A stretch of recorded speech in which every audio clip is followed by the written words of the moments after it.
노동판례 백선 61. 산재보험과 제3자에 대한 구상권. 대법원 2011년 7월 28일 선고 2008-12408 판결. 구상금. 김교수 부산 외국어대 법경찰 학부 교수의 글입니다. 1. 사실관계. 산재보험 가입자인 A1회사는 자신이 시공하는 건물 신축공사 중 전기공사 부분을 A2회사에게 도급하였다. A1회사 소속 방수공들인 Y1과 Y가 방수공사를 위해 수립 제한 줄을 쳐두었는데 A2회사에 소속된 X가 흙이 묻은 신발을 신은 채 그 안에 들어와 시비가 붙었고 몸싸움으로 이어지다가 Y2가 X를 세게 잡아당겨 목뼈에 부상을 입게 되었다. 구체적으로는 Y1과 X가 시비가 붙었다가 이를 보고 있던 Y가 X의 뒤에서 허리춤을 잡고 오른손으로는 X의 왼쪽 안면부를 잡아 오른쪽으로 세게 잡아당겨 비트는 방법으로 목뼈 부분에 심한 충격을 주어 제1, 2 경주 불안정 중 경수 불안전 손상 등의 상해를 입었다고 한다. 그게 중요한 건 아니고 이에 X는 업무상 재해에 해당한다며 근로복지공단에 요양 신청을 하여 산재 보상을 받았고 근로복지공단은 가해자인 피고 Y1과 Y2를 상대로 구상금 청구 소송을 제기하였다. 2. 판결의 내용. 대법원은 동료 근로자에 의한 가해 행위로 입은 재해가 업무상 재해로 인정되는 경우 그러한 가해 행위는 사업장 내 기계나 기구 등의 위험과 같이 사업장이 갖는 하나의 위험이라고 볼 수 있으므로 근로복지공단이 궁극적인 보상 책임을 지는 것이 산재보험의 사회보험적 성격 내지 책임보험적 성격에 부합한다. 이에 더하여 사업주를 달리하는 경우에도 다른 사업주의 근로자에게 재해를 가하여 근로복지공단이 재해 근로자에게 보험급여를 한 경우 근로복지공단은 구산재보험법 제54조 현행 제87조 제1항 단서에 의하여 가해 근로자 또는 그 사용자에게 구상할 수 없다는 것까지 고려하면 근로자가 동일 사업주에 의해 고용된 동료 근로자의 행위로 인해 업무상 재해를 입은 경우에 그 동료 근로자는 보험 가입자인 사업주와 함께 직간접적으로 재해 근로자와 산재보험 관계를 가지는 사람으로서 위법 조항에 규정된 제3자에서 제외됨이 타당하다고 하여 구상금 청구 소송을 기각하였다. 즉, 수급 사업주의 근로자가 업무상 재해를 당한 사건에 대하여 도급 사업주의 근로자를 동료 근로자로 본 것이다. 도급 사업의 경우에는 도급 사업주가 수급 사업주 근로자에 대한 산재 책임을 지기 때문에 이렇게 판결한 것으로 생각됩니다. 3. 해설. 대상 판결의 논점은 1. 사업주가 하나의 사업장에서 일정 부분을 도급한 경우에 수급 사업주의 근로자와 도급 사업주의 근로자를 동료 근로자로 파악하여 구산재보험법 제54조 현행 제87조의 제1항에 규정된 제3자에서 제외하는지 여부. 2. 근로자가 타인의 폭력에 의하여 재해를 입은 경우도 업무상 재해에 해당하는지 여부 등이다. 1. 수급 사업주 근로자와 도급 사업주 근로자의 제3자 제외 여부. 산재보험법상 제3자의 범위에 관하여 대법원은 제3자라 함은 보험자, 보험가입자 즉 사업주 및 해당 수급권자를 제외한 자로서 피해 근로자와 산재보험 관계가 없는 자로서 근로자에 대하여 불법 행위 책임 내지 민법 또는 국가배상법의 규정에 의해 손해배상 책임을 지는 자를 말한다고 일관되게 판결하고 있다. 그리고 가해자인 제3자가 동일 사업주에게 고용된 동료 근로자인 경우의 업무상 재해에 대해서는 사용자가 책임을 부담하여야 하고 더 나아가서 수차례의 도급에 의해 이루어지는 경우 도급 사업주는 수급 사업주 소속 근로자의 안전과 보건에 대해서도 책임을 부담하여야 한다.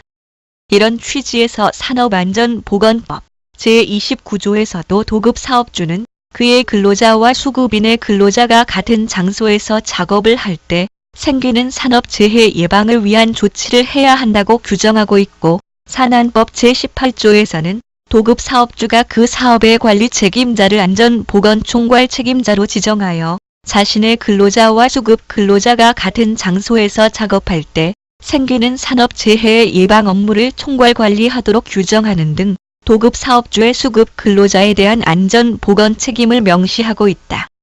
이를 근거로 근로기준법 제90조에서도 원수급인의 재해 보상 책임을 규정하고 있고, 고용보험 및 산재보험의 보험료 징수 등에 관한 법률 제9조 제1항에서도 원수급인에게 보험료 납부 책임을 부과하고 있다.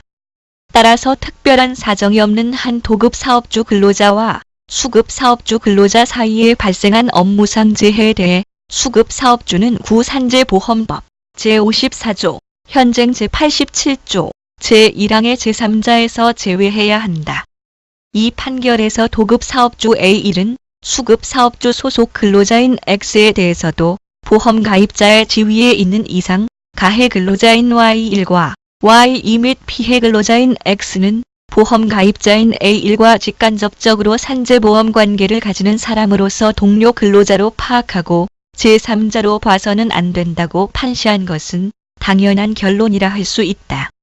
이 조항의 단서에서도 보험 가입자인 둘 이상의 사업주가 같은 장소에서 하나의 사업을 분할하여 각각 행하다가 그중 사업주를 달리하는 근로자의 행위로 재해가 발생하면 그러하지 아니하다고 규정하여 사업주를 달리하는 근로자에 대한 손해배상 청구권을 부인하고 있다.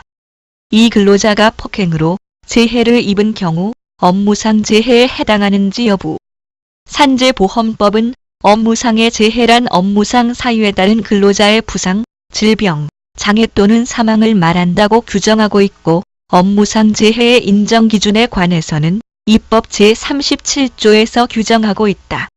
이 판결과 관련한 사항은 제37조 제1항, 제1호 바목, 그 밖에 업무와 관련하여 발생한 사고에서 규정하고 있고, 산재보험법 시행령 제33조에서도 제3자의 행위로 근로자에게 사고가 발생한 경우에 그 근로자가 담당한 업무가 사회통념상 제3자의 가해 행위를 유발할 수 있는 성질의 업무라고 인정되면 업무상 사고로 본다고 규정하고 있는데, 업무가 제3자의 가해 행위를 유발할 수 있는 성질의 업무인지 여부는 근로복지공단이나 법원이 개별적으로 판단할 수밖에 없다. 대법원은 타인의 폭력에 의한 재해가 업무상 재해로 인정되기 위한 기준을 1995년 판결에서 제시한 바 있는데, 내용을 보면 1. 직장 내의 인간관계 또는 직무에 내재하거나 통상 수반하는 위험의 현실화로서 2. 업무와 상당인과 관계가 있으면 업무상 재해로 인정하고 있다. 만약 타인의 폭력이 둘 사이의 사적 관계에 기인한 경우 또는 피해자가 직무의 한도를 넘어 상대방을 자극하거나 도발한 경우에는 업무 기인성을 인정할 수 없어 업무상 재해로 인정하지 않고 있다. 다만 대법원은 직장 내 인간관계나 직무에 내재하는 위험의 현실화에 대한 명확한 기준을 제시하지는 않고 있다. 이 판결에서 당사자들은 작업 진행 방식 등에 관한 상호 간의 의사소통 부족으로 다투었고, 따라서 직장 내 인간관계 또는 직무에 내재하거나 통상 수반하는 위험이 현실화된 것으로서 업무와 재해 사이의 상당인과 관계가 인정된다고 판단하여 업무상 재해를 인정하였다. 3평가. 대상 판결은 도급이 일반화된 현실에서 도급 사업주의 수급 사업주 소속 근로자에 대한 안전 보건 총괄 책임을 인정하고, 도급 근로자와 수급 근로자를 제3자가 아니라 동료 근로자로 인정한 점에서 근로기준법, 산업안전법, 산재보험법, 고용보험 및 산재보험료 징수 등에 관한 법률에 대한 법리 해석 측면에서 탁월한 판례라고 평가된다.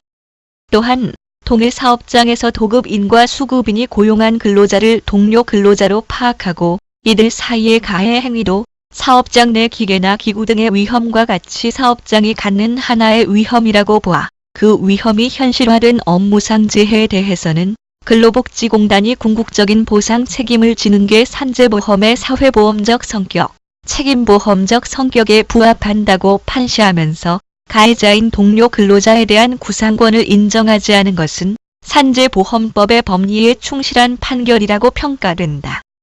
도움이 되셨길 바랍니다. 들어주셔서 고맙습니다.